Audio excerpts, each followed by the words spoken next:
Is it love or just infatuation? Coming up next on Pastor Bob's Coffee Break.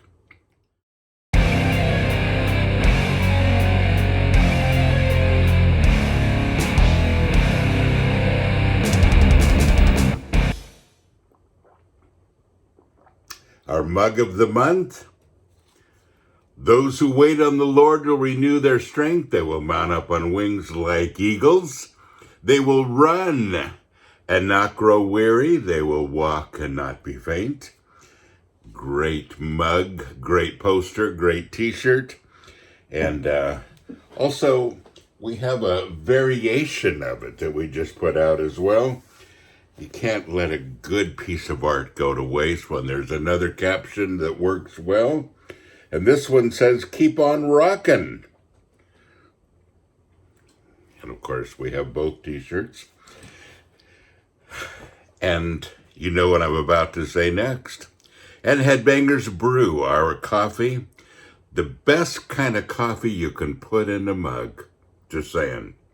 And it's in ground whole bean, decaf, K-cups, 5-pound bags. We have it all. And the best coffee around, if I do say so myself, and I do. And of course, all of our stuff go to feed the homeless. We are metal, we are family.com. Dear Pastor Bob, I have a problem. I fell in love with someone back in the fall, and recently it has seriously damaged me. She doesn't know me, and I'm heartbroken because I fear I'll never meet anyone like her. I'm having trouble hanging on. The things we do for love, huh? You know, love is wonderful when it works, and it sucks when it doesn't. And that's just the way it is, isn't it? And you know, folks, there's a huge difference between love and infatuation. Now, there's a couple keys here. I fell in love. No, you didn't fall in love. First of all, you don't fall. It's something that happens over a period of time, step by step by step, when it's real love. We'll talk about that in a minute. I fell in love with someone back in the fall, and it's really damaged me, and she doesn't know me. You know, I notice certain women. I'm just being honest. And others I don't. There are some that I'm attracted to and some that I'm not. That's true for all of us. And women, you do the same thing with the men. There's some that we're attracted to, some that we aren't. And I always notice the ones that I'm attracted to. There's a certain kind of woman that I'm attracted to. Well, that's true for every one of us. And you can't help but notice them. You can't help but see them, you know, and if you see them more than once, you notice and you keep noticing. And I still go through that. It doesn't have anything to do with love. What it has to do with, there's somebody that I'm attracted to. It's an attraction. But love is something that you develop once you get to know someone, once you get to know who they are, once you fall in love with not just the way they look, but their heart and their mind and their spirit and everything about them. And you fall in love with your interaction, with the way they take care of you, with the way that, well, basically the way they interact with you. And love takes a while to build. Now, we've talked about the 3 stages of love before. You know, the first stage is the romantic stage, and it's this stage where you see them, you go, wow, I really like this person, and you start going out and you're on your best behavior and they can't do anything wrong. And then there's the realistic stage where you start to notice a few things, usually more than just a few things. And a lot of people break up there. Sometimes they continue and they go, well, I see all this stuff, but I can live with it because I'm developing this real deep heart for this person, which leads into the secure stage. And the secure stage has romance, it has everything, but it's a deeper kind of love.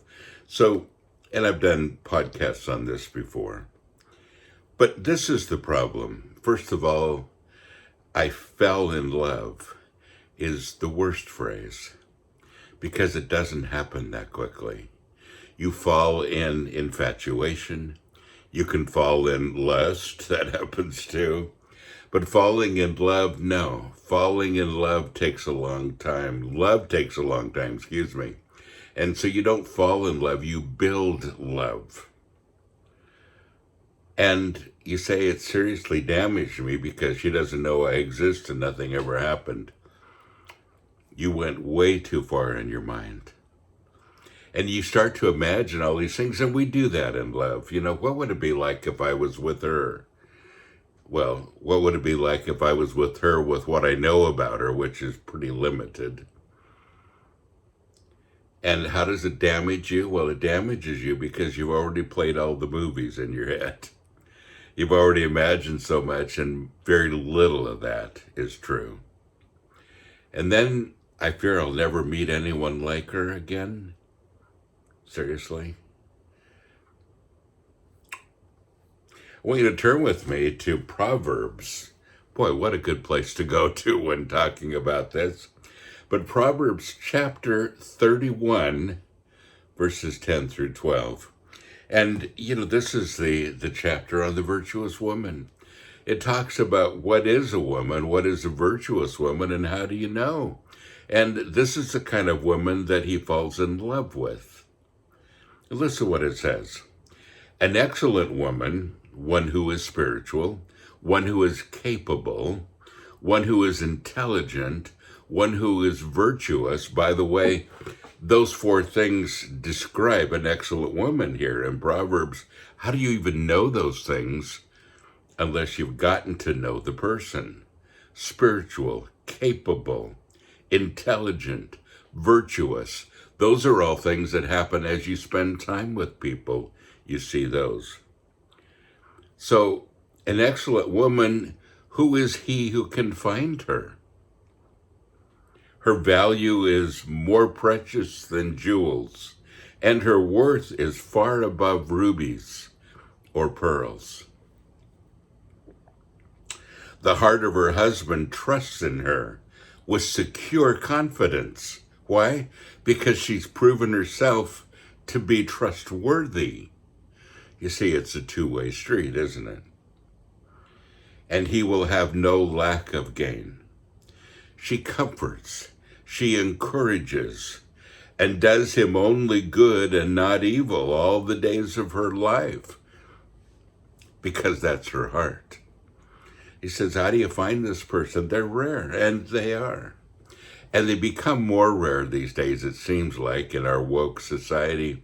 But men, women, it's time to get back on the godly train.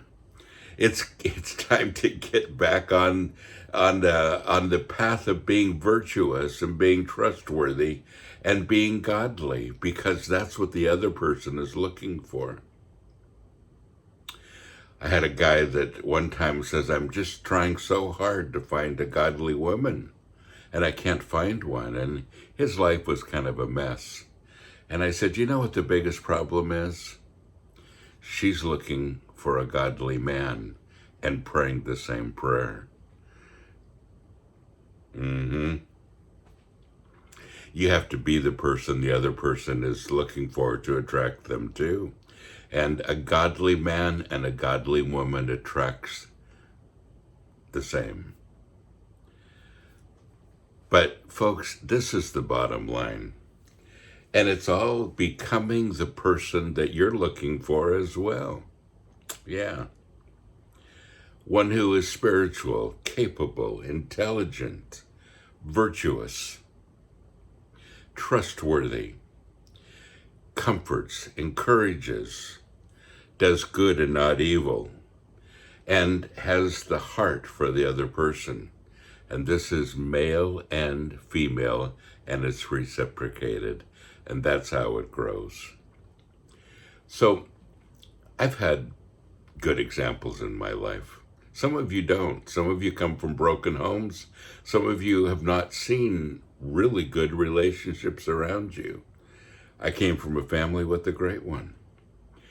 And my parents were married 70 years, very much in love with each other the whole time. And awesome. And my father's been gone now for 2 years. My mom still misses him every day, and they still, it was such a close bond, it's hard to lose the other. But folks, what a wonderful legacy. What a wonderful thing to have that kind of love in your life. And that kind of love only happens when you make it happen. When you become the person that attracts like persons. You attract people that are like that, not just in a spouse, but in friendships.